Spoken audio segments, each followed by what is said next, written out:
हास्तेनि मन्दिरकरा doctor Manik साहानि याक्ते सांग्रंशाला कताल मार्केट पीएससी सेंटर ते रंगनो बिल्डिंग कताल फियोगुरि जाखा अशालो मन्दिरकरानि याक्ते कताल doctor Shyama Prasad agri market नि फालनो कताल फियोग जाखा आबोनि यागुलो मधुपुर पीएससी सेंटर नि बिल्डिंग कताल Konaban west high secondary school नि बिल्डिंग कतालबो फियोगुरि जाखा आंदो मन्दिरकरा बिनि कक्लाम नारथानि हास्ते हापांते केन्द्र हापांनो बलाये बिनि कक्लाम नारखा ते शाखा मोदिजिनि आजाइमानि सालनो केक रावै पालायावै लुको हामग्रानि बागै दालपिदा तांबोतां नाहारे पालायजागै दङ हनि ते आपनो कारिबो हापांनि बोखाक्ते लुको हामग्रानि बागै ते हास्ते हामग्रानि बागै दालपिदा लवानसुमुंनि बिसिंते तांबोतां नाहारे सामुं तांजागै दंमानि कक रकनाबो खुरसावै बिनि कक्लाम नारखा সবাই ওনার কথায় কিন্তু আমরা মেনেছি কাশি ঘন্টা বাজিয়েছি সেই নিয়েও কত কথা কিন্তু শেষ পর্যন্ত কি হলো দুটো ভ্যাকসিন আমাদের যারা সায়েন্টিস্টরা আছেন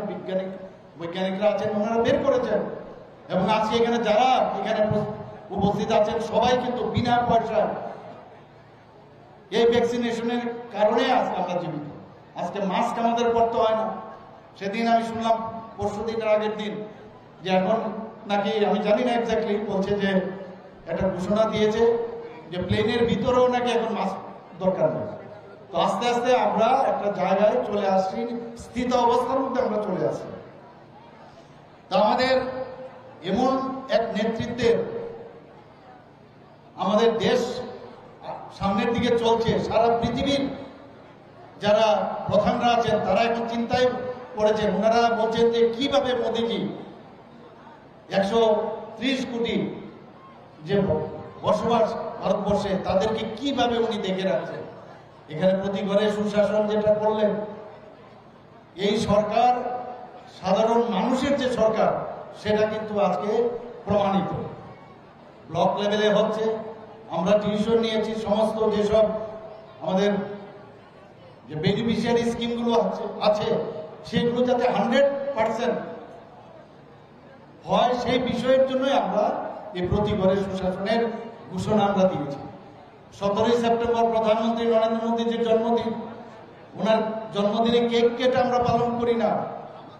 আমরা এই ধরনের ঘোষণার মাধ্যমে এবং তাকে ম্যাটেরিয়ালাইজ করার জন্য, মাঠে যাওয়ার জন্য, মানুষের কাছে পৌঁছে যাওয়ার জন্য, ওনার জন্মদিনকে আমরা সম্মান জানানোর জন্য এই অভিযানটা নিয়েছি।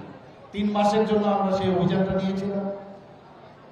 নভেম্বরের লাস্ট অবধি আমরা ঠিক করেছিলাম সেটা করব, কিন্তু মাঝখানে যেহেতু দুর্গাপূজা এসছে, কালী পূজা গেছে এবং বিভিন্ন দুর্যোগপূর্ণ আবহাওয়ার জন্য আমরা সেটা কমপ্লিট কিছু খামতি হয়ে গেছিল। তার জন্য ক্যাবিনেটে আমরা ডিসিশন নিলাম না, এই যে অভিযান সেটা আগামী 25শে ডিসেম্বর অবধি চলবে। তো 25শে ডিসেম্বরটা কি? 25শে ডিসেম্বর হচ্ছে আমাদের আরেক যশস্বী প্রধানমন্ত্রী স্বর্গীয় অটল বিহারী বাজপেয়ীর জন্মদিন, এবং সেটাও কি আমরা সুশাসন দিবস হিসাবে পালন করি।